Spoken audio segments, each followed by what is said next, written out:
Jack, good to see you. Good to see you, Bart. Welcome. And I got to ring the bell here because this is Jack Trevioli's 15th year in business at Cork and Cat. Congratulations. Time flies when you're having fun. Well, you started, we were just talking before the show, reminiscing. Jack has pictures from when he was first on the show 15 years ago.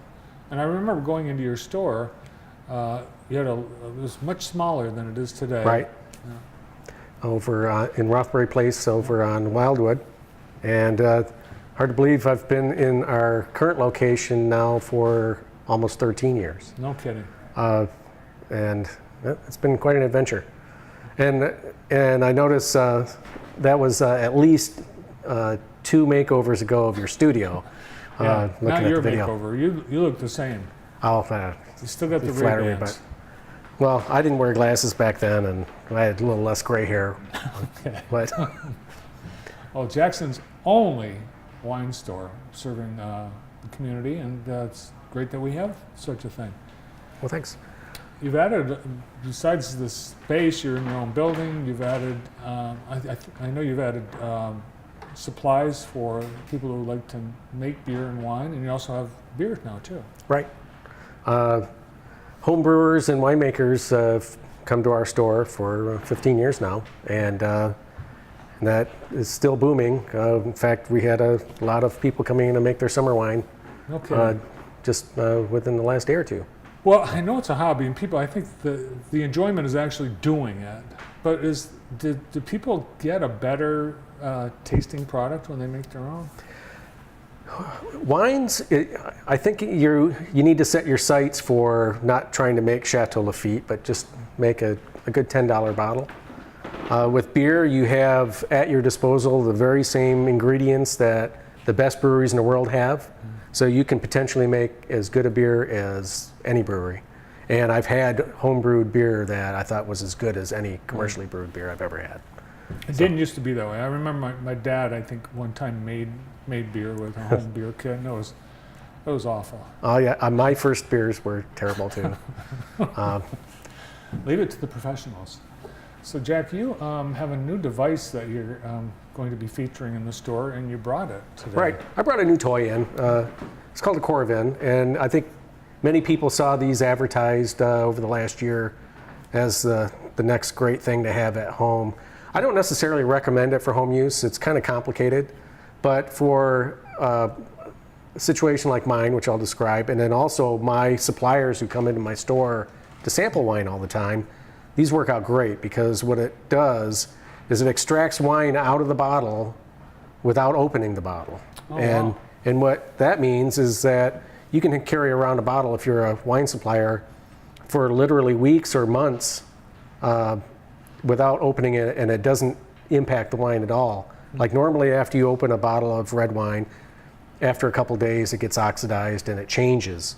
This keeps it in a state of suspended animation, and you can, if you have like a really special bottle that you don't want to drink all in one night and you want to maybe go back to it every once in a while just to taste it, you could stretch a bottle out for literally for months if that's your bag at home. The reason I got one for Cork and Cap is that allows me to have, a half a dozen different wines sitting on our fireplace electronic fireplace mantle that we have right next to the cash out.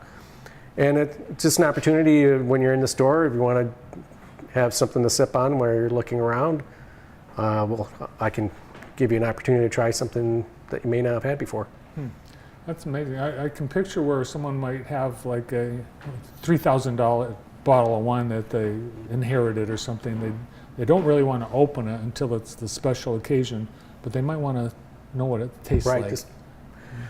Yeah, and don't expect that you have to look at all the bottles in the store to see if there's any wine missing out of them. We won't do that, but they're not just shortchanging you. So you're going to demo it? Yeah, I'll show you how it works.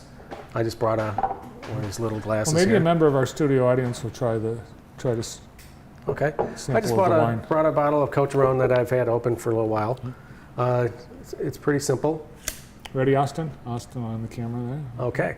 You lift this up and put it on the cork level, You push down on it, and then turn it over and give it a little bit of a shot, and it will insert argon into the bottle, replacing the liquid. And you hear some air. Right, that was the excess argon. So now this bottle has mostly argon gas in it that's inert, and so it doesn't react with the wine in any way.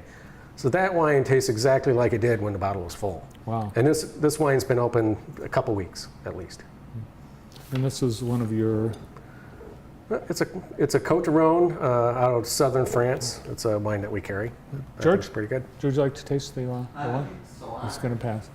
Austin, would you like to taste the wine? Sure. Austin will taste the wine. All right. Austin's game. Austin was in theater in school. So pretend that you like it. Is that true? Were you in theater in school? Yeah. Yeah. Look at.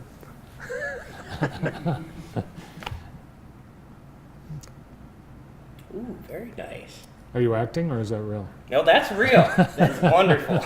I love it. I'm gonna finish it later. All right. Awesome. That's a great. That really is a cool. Who invented that? I have no idea. Somebody. But really, I can see a lot more uses. But you have it in the store. I was a little nervous about bringing this in because I don't know if you recall, I've brought in other things. I feel like I've been a Jackson's Super Dave Osborne with I don't know if you recognize that reference. Yeah, I know, because things don't work out always. I remember bringing in a canister of root beer, and all the CO2 had leaked out of it, and I couldn't get any to come out. So I didn't know what was going to go wrong when I brought this in today, but it actually worked. It was I remember you were pumping. It was something you were pumping, and it just wouldn't come out. Right. Yeah. But today it was a perfect. This is the new standard for Jack Travioli demonstrations. Right. So when you're in Cork and Cap, check to see what we've got open, and if you're interested in trying any of them, I'll be happy to accommodate you. How about white, like cold wines? Same deal. To be able to use that, or Wines that are kept refrigerated don't oxidize as quickly, and you could still do that, and we would probably do that in this case too. But it's the red wines that really benefit the most from these. people, I think, tend to drink when they open a bottle of white wine. They tend to drink it faster. It doesn't stick around in the refrigerator a long time. Right. Yeah. And a lot of times those wines will keep for potentially weeks in the refrigerator. Because they're refrigerated. Right. Yeah. So what's the I guess the flavors of the season? What do you have that you're excited about? Rosé. The summers are meant for rosé, and we've been rosé evangelists since I opened. I've enjoyed rosé for decades, and we have a variety of them in. And now that the spring has finally come, it's great weather for it, and it goes with just about any kind of food. It's the ultimate crowd-pleasing wine because people who like sweet wines like them, people who like dry wines like them. They're dry, but they have a nice fruitiness to them, and I recommend it for everyone. Try rosé. For sangrias, what's a good wine for sangria? Usually just an inexpensive red wine, and throw enough citrus fruit in it, and it'll mask. Maybe you bought a wine that you didn't like at the grocery store or whatever, and throw enough fruit in it and make it enjoyable. Is that what typically to kind of jazz up the? I suspect that might have been how sangria was originated. It's like, what do we do with this wine? It's all oxidized or whatever.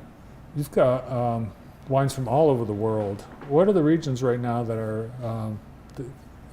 exciting you?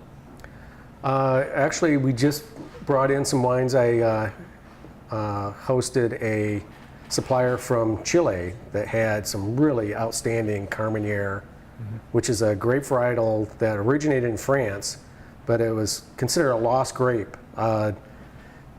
Back in a little over 100 years ago in France, they had a disease that pretty much killed all the grapevines. And they, after that, had to start grafting French wine varietal grapes to American rootstock, because American rootstock, like your Niagara and your Concord grape varietals, were immune to that disease. But lost in the shuffle was this Carmenere grape. But down in South America, they don't have that disease, and apparently people had transplanted some of those grapes to South America and they survived. And just through relatively recent DNA testing, they've been able to determine it was a lost grape varietal. Huh. And they make really outstanding dry reds. Definitely recommend them if you're adventurous and want to try something different. If you like Cabernet or Merlot, it's kind of in between a little bit. Well, he's the expert. If you're planning a summer get-together and want to have wine, the person to see is Jack Travioli. And what are your days and hours, Jack? Never mess with them. I learned that a long time ago. 10 to 7, Monday through Saturday. It's easy to remember. Corner of Lansing and North Street. North Street. Okay, congratulations on 15 years. Oh, thanks. It's awesome. Awesome store. Great to have in Jackson. Cork and Cap with Jack Travioli. Thanks so much. Thank you. Up next, we're going to give away some coffee. It's the Jackson Coffee Company Drawings of the Month.